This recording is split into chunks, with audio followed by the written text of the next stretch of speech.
Jandira, como você vê o apoio do Partido Democrata à democracia brasileira? Ele é integral? Dá para confiar no Partido Democrata inteiro? Dá para Não, confiar na Hillary, no Obama, não dá pelo seguinte: primeiro, que o nos conceito de Christian? democracia não é só eleição, né? É muito mais do que isso. A gente precisa ter teto, salário, educação, acesso à saúde, cultura, poder decidir de forma mais direta muitas das coisas que acontecem no Brasil, desenvolvimento.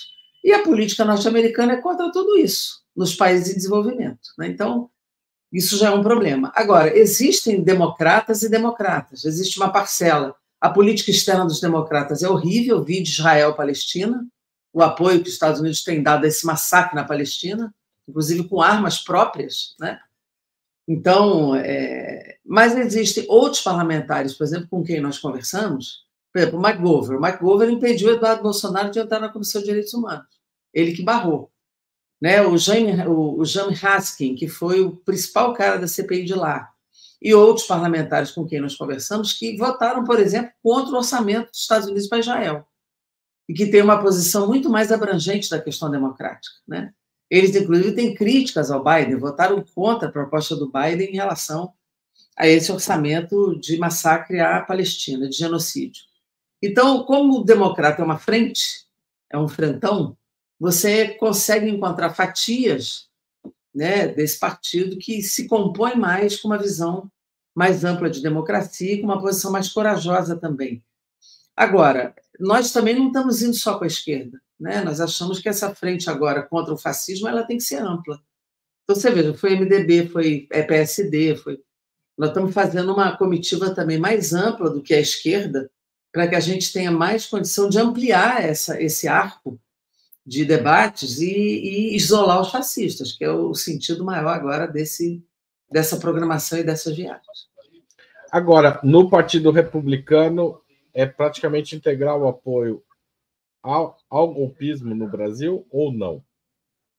Nós não conversamos. Tinha lá uma republicana do Caucus, que é uma frente parlamentar que estuda o Brasil, que tinha uma visão mais avançada em relação a isso, mas não deu tempo da gente conversar com ela.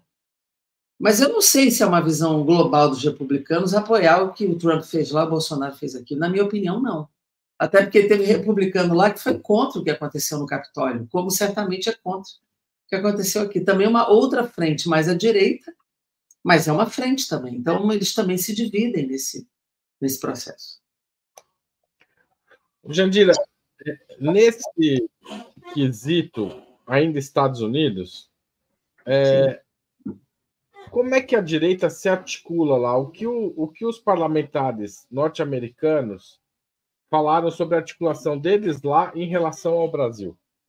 Olha, eles se articularam com alguns republicanos, inclusive eles provocaram uma audiência pública com foragidos da justiça no Brasil, como Alan Santos, por exemplo, para reafirmar a censura à liberdade de expressão.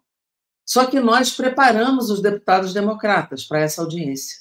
E os republicanos tomaram um banho, e o convidado deles também, porque os democratas que foram para a audiência, assim, apertaram com firmeza o discurso deles e humilhou. Eu acho que os democratas conseguiram humilhar esses convidados e nós indicamos só um. Quer dizer, os democratas indicam um e os outros indicavam 3, né? Assim mesmo, estimulados por nós, os democratas foram a essa audiência e foram muito bem. Quer dizer, você veja que o bolsonarismo nem replicou essa audiência. Eles não conseguiram replicar porque eles foram mal, porque o contraponto foi muito forte nessa audiência. Então, eles se articulam com alguns republicanos, né, para fazer isso, como se articulam na Hungria, se articulam na Alemanha, se articulam em Genebra, se articulam em Madrid, ou seja, eles estão buscando a turma deles, no Portugal, né, lá o Chega, eles estão articulando a turma deles onde eles circulam, e é o que nós vamos fazer também, articular uma turma democrática para fazer o contraponto.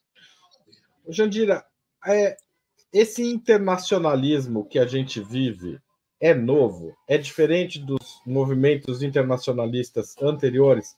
Penso à direita e à esquerda também, porque a gente pode pensar que a Segunda Guerra Mundial também é resultado de uma internacionalização da direita, de Sim. localização de pontos comuns, e de ataques que acabam funcionando em diferentes países com variações locais, mas com sentido comum. Esse internacionalismo, o que tem de novo nesse internacionalismo da direita e da esquerda? O que tem de novo? Porque eu acho que hoje há, de fato, uma polarização política e ideológica muito focada, né? E que possibilita o avanço de uma agenda que não era a agenda anterior. Porque, você veja, na Segunda Guerra tinha uma polarização clara, capitalismo, socialismo, né? A questão do fascismo ali, ele veio por dentro, estimulando a Guerra Fria, era um problema também com a União Soviética, para além de outros interesses geopolíticos.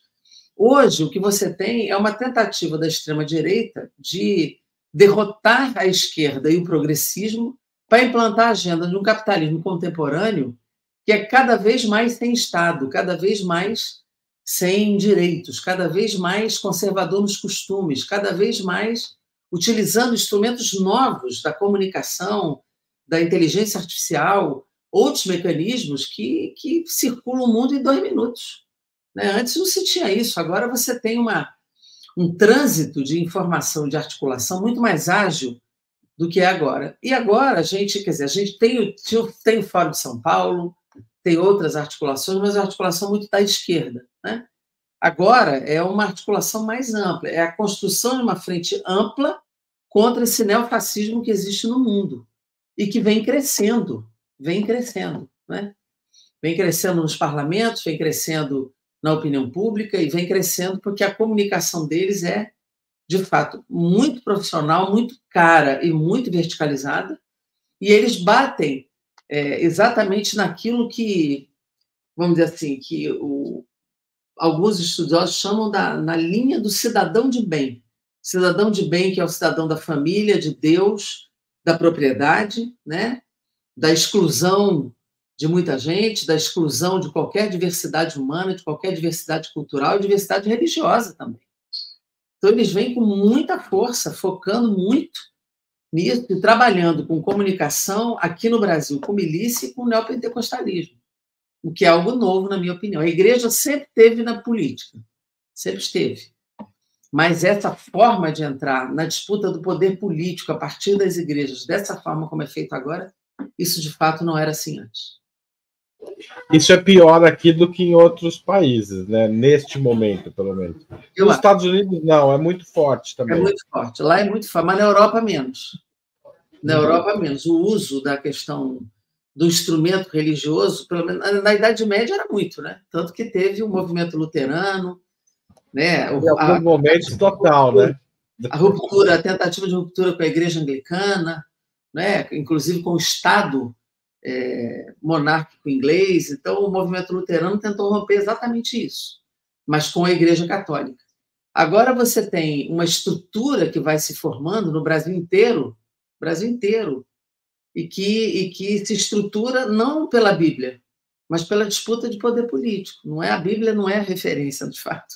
Não são valores cristãos, né? São valores de luta política, de tomada de poder e de poder institucional. Aqui no Rio, você tem isso com a milícia, com a igreja, dentro do Tribunal de Contas, dentro das sentenças da Justiça, no Executivo estadual, você tem, ou seja, são tentáculos espalhados pelas estruturas de poder.